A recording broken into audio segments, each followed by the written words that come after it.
Fuck calculus. I'm sorry, someone has to say it. Why is this shit so hard, man? I got my calc final next week. Calc is short for calculus, by the way. I'm just using slang, guys. Also, I'm actually going to let this part play out because this will give a hint at what my next video might be. Possibly.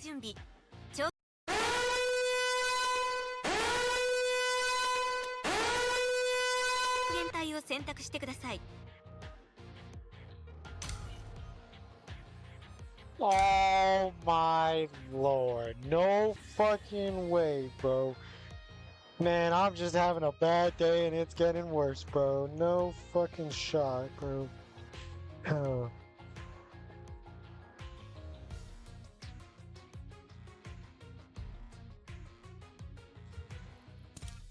At least he doesn't fucking insta-lock me, bro. Yeah, I might not like that guy.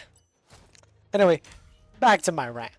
So, we currently have, I'm pretty sure we have a low C in the class. And to maintain this, I gotta get a 72 on the final. It's doable. We might be good. Oh, well, yeah, last one, really. For the past 16 weeks, I have been in the goddamn trenches fighting for my life. Because I need to pass this class. If I don't pass this class, I'm gonna have to retake it. Well, I could probably take an easier class, but I'd rather get this done now. Because I did not just waste 16 weeks for nothing. I only missed one class. I got tutoring. My brother tutors me. And I even watched YouTube videos. And I still do not know how to do half of the shit I'm going to have to do in the final.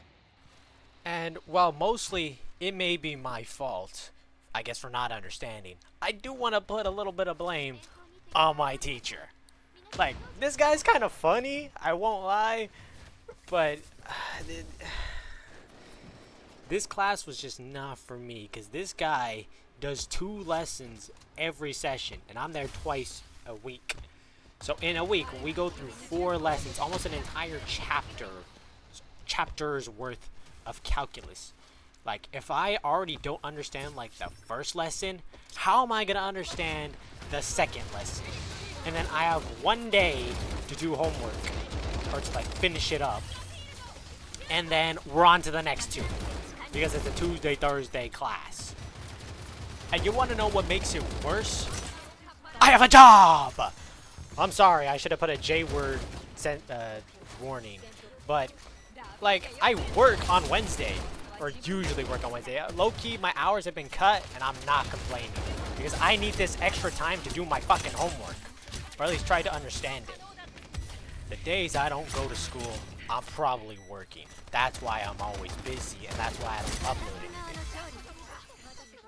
Oh, it's my car. Oh, we locked in, bro. We locked in. And, like, the problem is, I'm a business major, man. When am I ever gonna have to derive something? When am I ever gonna have to anti-derive something, bro? When am I ever gonna have to find a volume under a curve? Fuck that lesson in particular. But wait, you might be asking, you're a business major, so why are you taking actual calculus? Because there are other, like, business calculus, stuff like that. Well, I chose the class pretty late. You know, I put my priority registration to great use by waiting until, like, 1 month before class begins. So that means the classes that I need to take have already been taken. And this is partly my fault, I will admit. But I've had some horrible experiences with with counselors. Because one time I put in a request to meet with a counselor for my classes. This was the semester, a couple semesters ago, before this calculus bullshit. And I get an email saying, alright, we got your thing. Here's the link for the day of. And then it's the day of. And I click that link. And I'm waiting in the meeting room, the Zoom meeting room, thinking, where's my counselor at? He's not there. Minutes pass, and I'm thinking, well, that's weird. And then I check my email, and it's from my counselor saying, here's the Zoom link. And I look at it and I'm like, okay. I press it, and then I realize it's a completely different link. Like, are we serious, man? What the hell was the point of the first email with the first Zoom link? I look at it and it's my counselor's personal room. Why would they send that to me? So I joined the link the counselor gave me, and he's not there. Because he assumed I wasn't gonna show up.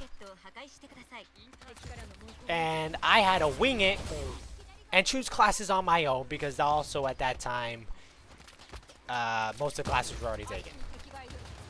Like there was limited availability because I kind of waited too long.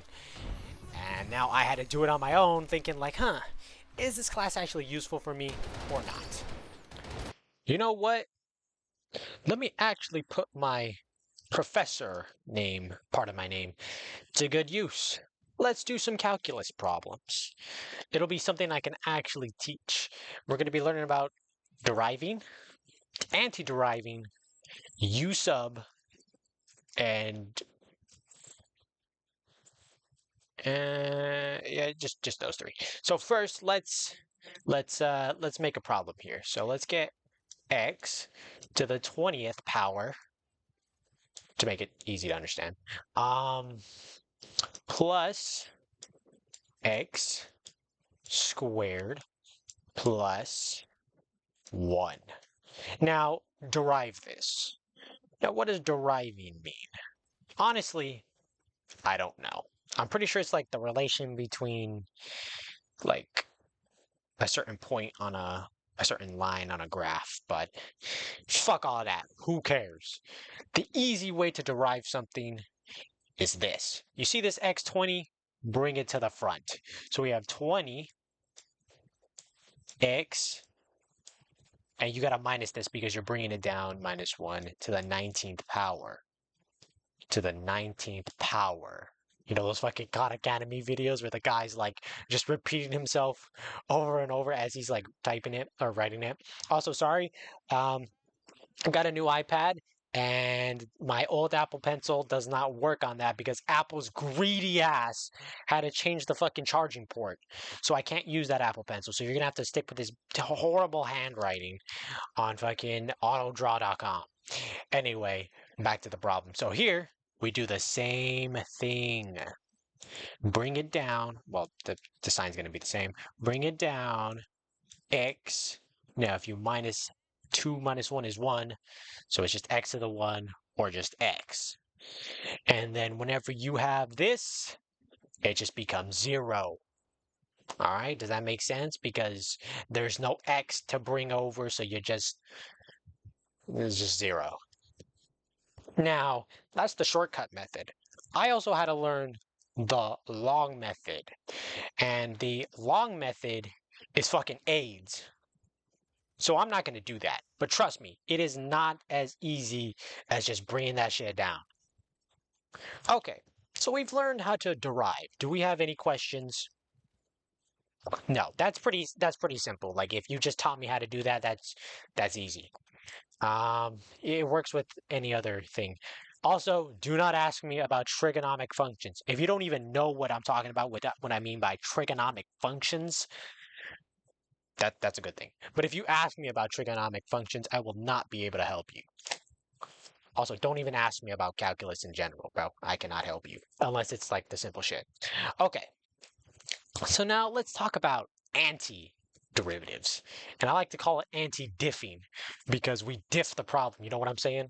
You know, like those versus edits, you know, who diffs who, neg diff, you know, all that. I also call it diff because I don't know how to spell derivative or yes, derive. There you go. That's the word. Okay, so how do we anti-derive? So let's get the same problem. Actually, no, because x20 is going to be kind of annoying. So first, you're going to see this symbol. This is an integral symbol. but most of the time it just means anti-diffing. So let's get x to the fourth plus x squared. Now, how do we anti-diff this?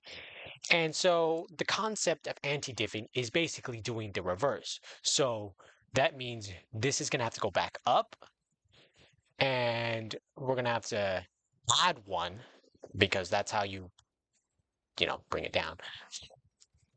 So that means there was a number here that when you bring this down, it's gone. You know what I'm saying? So we're basically reversing that. So to do this, it's pretty easy. So we know that, like I said before, when you diff something, you bring the exponent down and you minus by 1. The opposite of that is adding 1. So this is going to be x to the fifth, but the opposite of bringing it here is dividing. So you just divide. And the same thing goes here. Plus x to the third, because 2 plus 1 is 3. I think we all know that. Over 3. Because that's the formula. Now, you could leave it like this, especially when you have upper and lower limits, because it's a lot easier to test it. But you could also bring it out. So this is 1/5 x to the fifth plus 1/3 x to the third. And you can check by just diffing it. So if you diff this problem, you bring 5 down, that's going to be 5/5. And that's just x to the fourth because you minus 1.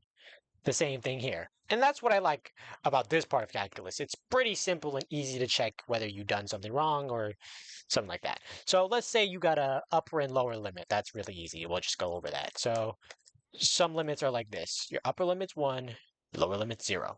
You do the same thing, but now you have to test at these boundaries. So at 1 and at 0.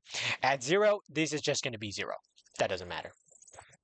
But when it's not 0, you're going to have to subtract these two things. So 1 to the fifth is 1/5. Well, it's 1, but it's 1/5, and that's going to be 1/3 plus 1/3. And then minus whatever this bottom part is. It's 0, so we can just leave that blank. But if it's like 2 or something, it can't be 2 because this would have to be 2, and this would be 1. Your upper limit has to be the bigger number. But I think you get what I'm saying. So for simplicity's sake, we're going to keep it at 0. So what's 1/5 plus 1/3? Does anyone know how to add fractions? You better say yes because this is pretty simple. You need the common denominator, and the common denominator here is 15. So to get 15 times 3 times 3, 3/15 times 5 times 5, 5/15. 5 plus 3 is 7. Holy shit, it's 8. Oh my god. It's actually 8. 8/15. Your answer is 8/15. Okay. Now, I think I've spent too long on that. Besides my embarrassing addition, let's talk about U sub now, because calculus is not as easy as that. So let's go over a problem that was on my test that I actually did right. 5x to the third square root x to the fourth minus 2 dx. And then the anti-diff sign. So I did also forgot to mention, whenever you're diffing something, you have to put dx there.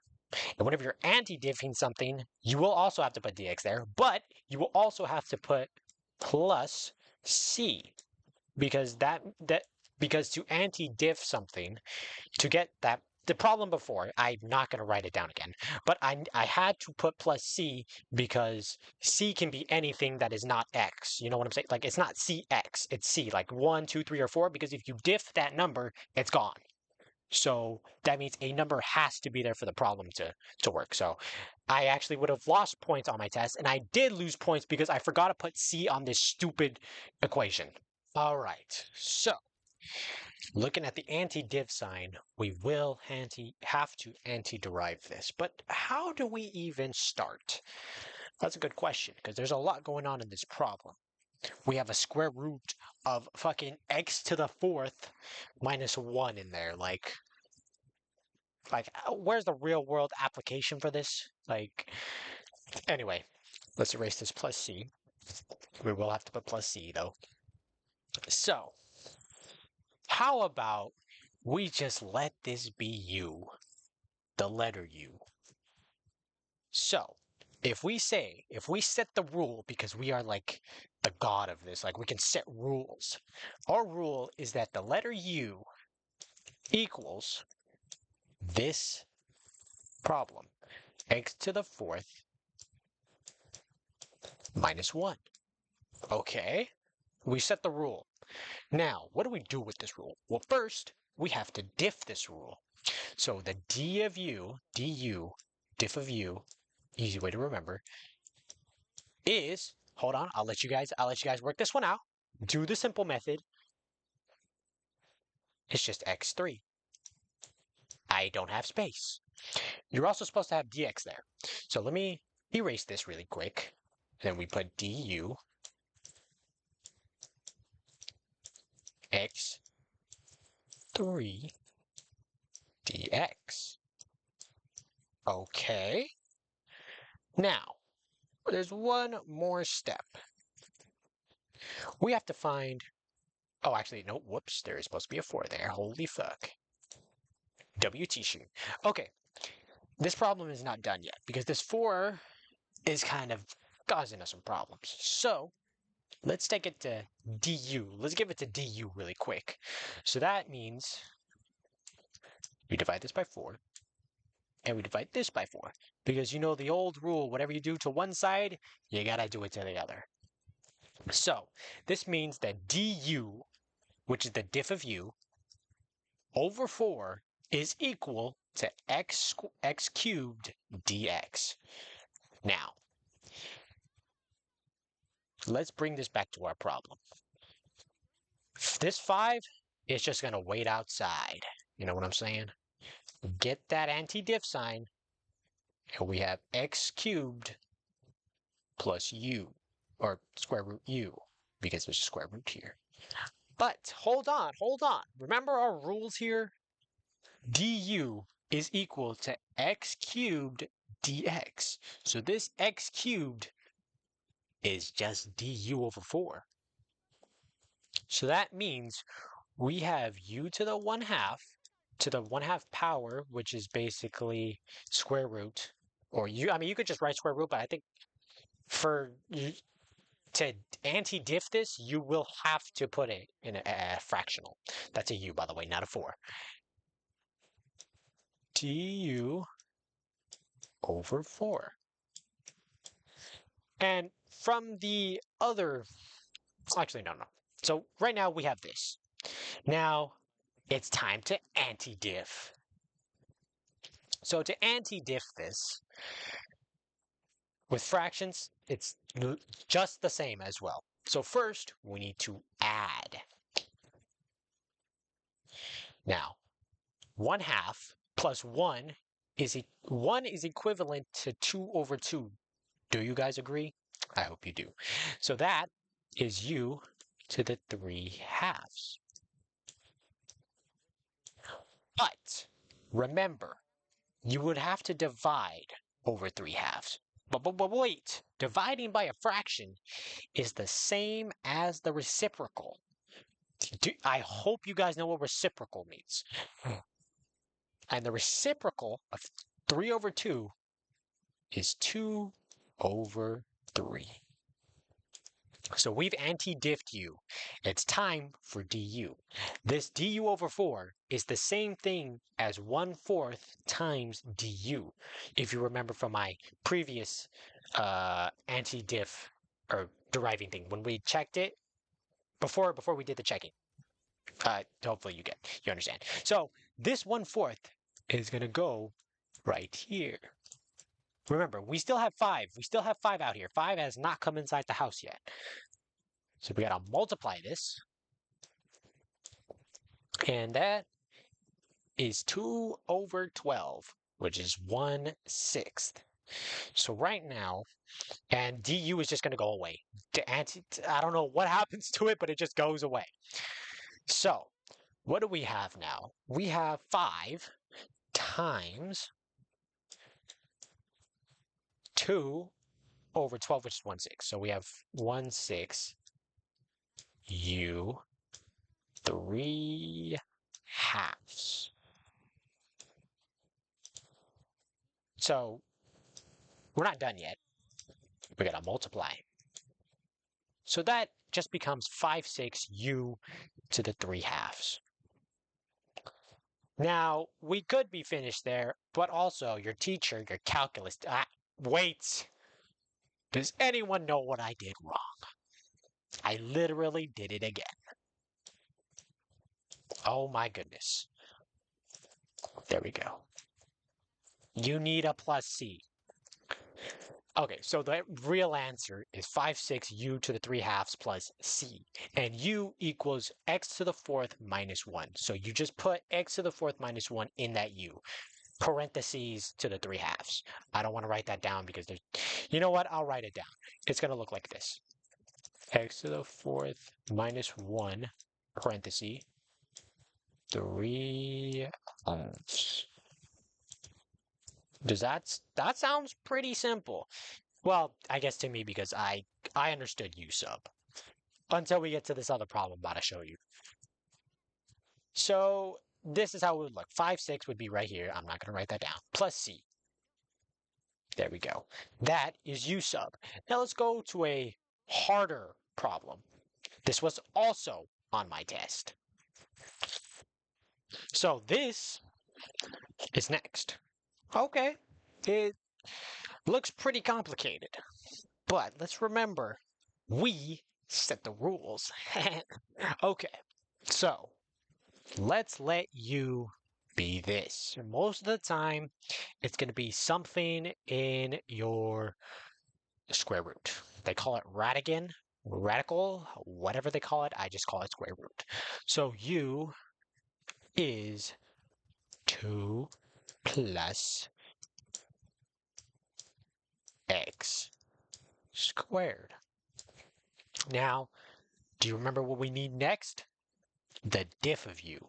So to diff u, it's just 2x dx. Now, remember, like with the 4, divide. So, these two are going to cancel out. So du over 2 is equal to x dx. That's basically what we got. Now let's move back to the problem. We know this is going to be u to the 1 half. But wait!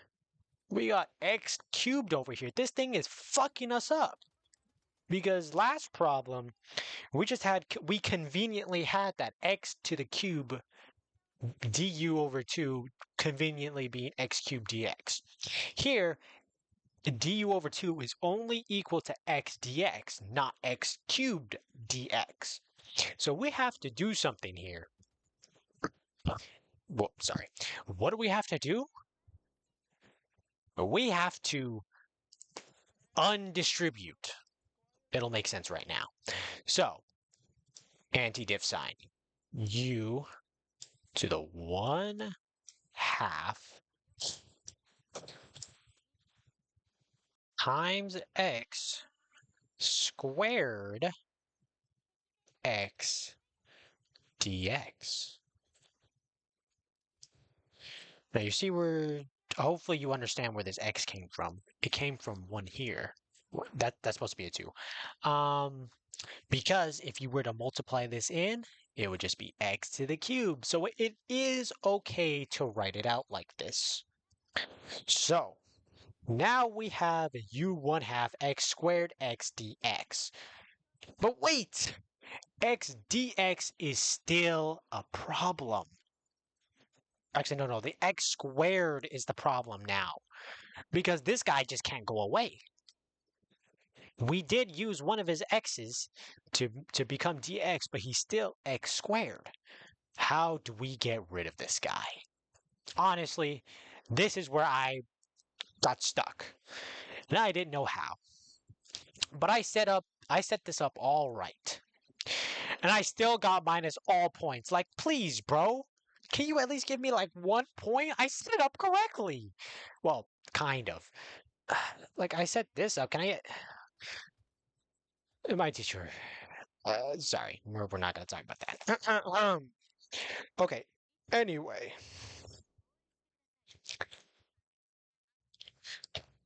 if you notice,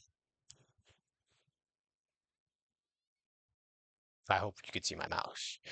The rule we set for this problem, u equals 2x squared. There's an x squared. And so we can set another rule that x squared is equal to u minus 2. Whoa. Whoa. How? Well, in order for this to be true, you just subtract 2, and boom. We locked in now. Okay, so this x squared can finally fuck off and become u minus 2. So let's write that down. So we have square root. I mean anti-diff sign. What the hell? U to the 1/2.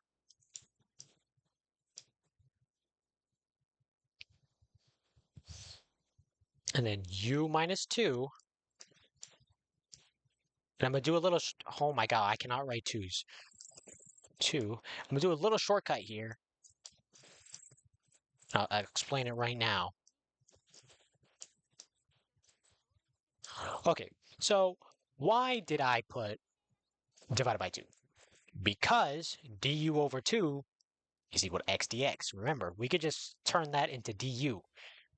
And du, du's going to fuck off after we anti-diff this. But the 2 has to go somewhere. And it's going here. So, now, it's time to anti-diff this. I think. Alright, actually, I might have made a mistake. It's not necessarily a mistake to put u minus 2 over 2, but, you could also just bring that outside. You could worry about that motherfucker later. So let's actually bring that outside. Remember when we did that with the 5? You could only do that to certain constants. Constants being like a number. So du, holy shit. It's gonna take forever, bro. Okay. Now what do we do?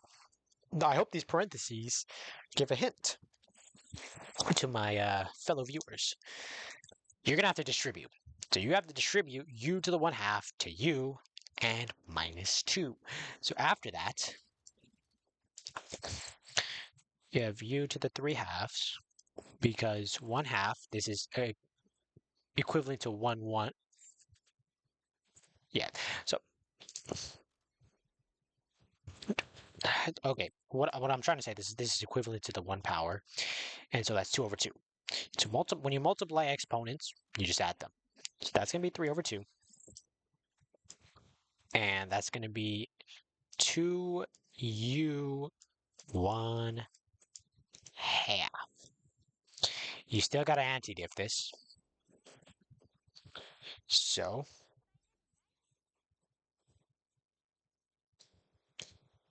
it's time to anti-diff. So, adding 1 is the equivalent of 2, 2. So, that is 5, 2. U, 5. We are going to definitely run out of space. And then reciprocal, before I said the reciprocal, it's the same with the reciprocal. It's the same as multiplying by the reciprocal. You have to multiply. So that's why we're multiplying here. And then minus, we're going to leave this 2 because we're going to multiply it later. First, we do the anti-diff.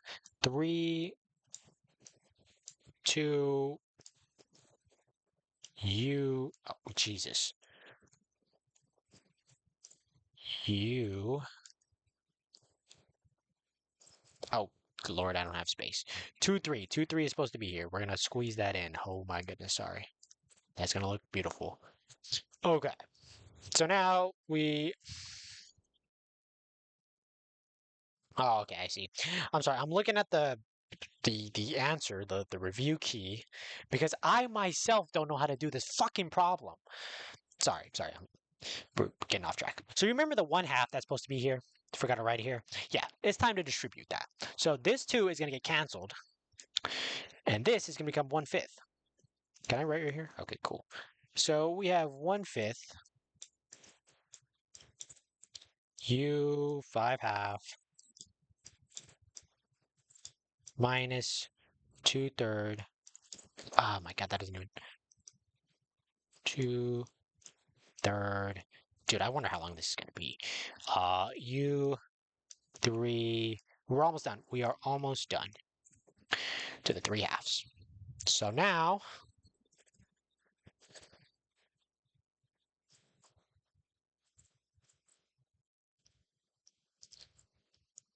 plus C. Now we sub in U. I think this is pretty much it. So your final answer will be 1/5 U, which is 2 plus x squared, 2 plus x squared here, to the 5/2 minus 2/3 U, which is 2 plus x squared, raised to the 3/2 plus C. Now, hopefully I've explained it to you. If I didn't, that is the equivalent of me going into class and not understanding what my teacher has to say. So you just role played as me, not understanding shit, while not asking questions because I'm low-key shy. Anyway, and the problem with my teacher is this guy speed runs the lessons, bro. Like, he just be going like, all right, so you do this, this, this, then we do this, and then this, and then this, and I'm like, whoa, I can't even fucking write that fast, bro. Like, so I'm spending the class time just writing down what he's talking about. Like, I'm not even listening to what he says. I'm just writing it down, and then I'm gonna have to understand it later because my teacher goes too fast. And no one in the class, there's like 10 of us, at least 10 of us, not speaking. Before, the class was full as fuck, but so many people have dropped it. And you know what? I'm going to give a little motivational talk. For those of you that are still in school and are stressing about finals, this mostly applies to college kids. I'm in that same position. And there have been many in my class. Like I said, it was full first day of class. They're all gone. But I am still here. The same applies to you. If you dropped your class, you are low-key a coward. But I understand.